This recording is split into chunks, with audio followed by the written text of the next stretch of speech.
विदेश मंत्री एस जयशंकर ने राज्यसभा में बयान देते हुए कहा है कि भारत सरकार लगातार टच में है मिडिल ईस्ट के देशों से, हालात को पर लगातार नजर बनाए हुए है। वहां जो नागरिक फंसे हुए हैं उनको निकालने की लगातार कोशिश की जा रही है। अगर वो निकलना चाहते हैं, हमारे साथ मौजूद है कांग्रेस के राज्यसभा सांसद नासिर हुसैन जी। नासिर जी, विदेश मंत्री ने तो कहा है कि सरकार और खुद प्रधानमंत्री लगातार टच में है, लगातार हालात नियंत्रण नजर बनाए हुए हैं। ये सारी दुनिया को पता था कि इस तरीके का एक सिचुएशन अराइज होगा, इस तरीके की परिस्थितियां बनेंगी।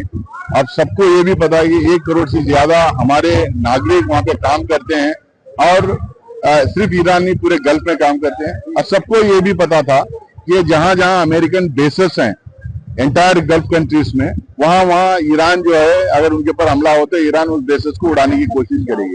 तो सिर्फ एक ईरान का मसला नहीं, पूरे वेस्ट एशिया का क्राइसिस है।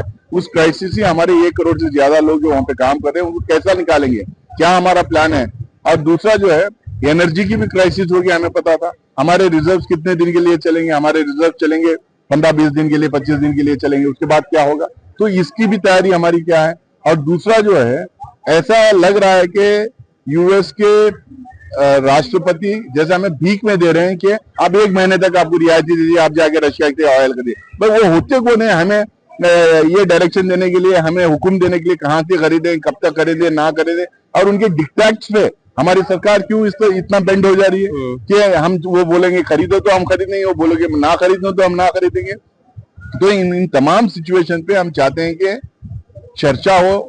जब पार्लियामेंट सेशन में होता है तो पार्लियामेंट के अंदर चर्चा होना चाहिए। इसीलिए लोकसभा में भी चर्चा की मांग की है और राज्यसभा में हमारे जो एलओपी हैं उन्होंने क्या है कि 176 के तहत हम चाहते हैं कि चर्चा हो। तो आप कह रहे हैं कि सिर्फ जवाब नहीं बल्कि स्टेटमेंट से ज्यादा, जो स्टेटमेंट में गुड़ी गुड़ी बात करेंगे, सब कुछ चंगा सा बोल के निकल जाएंगे, लेकिन हम सवाल पूछना चाहते सवाल बोलेंगे नहीं। उससे ज्यादा जो है हम चाहते हैं कि हर पार्टी के नुमाइंदे जो लोगों के रिप्रेजेंटेटिव्स हैं, स्टेट के रिप्रेजेंटेटिव्स हैं, वो अपनी बात रखें और इसके बाद खुल के चर्चा हो।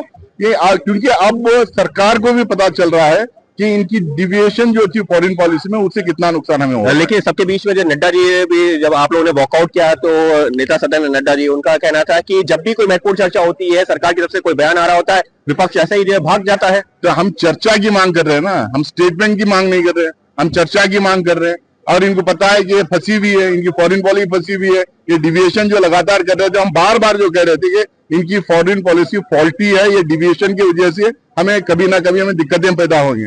आज हमारी sovereignty is at stake. We are bending before the American president, he is dictating terms to us, so you are still not ready to discuss things in the parliament.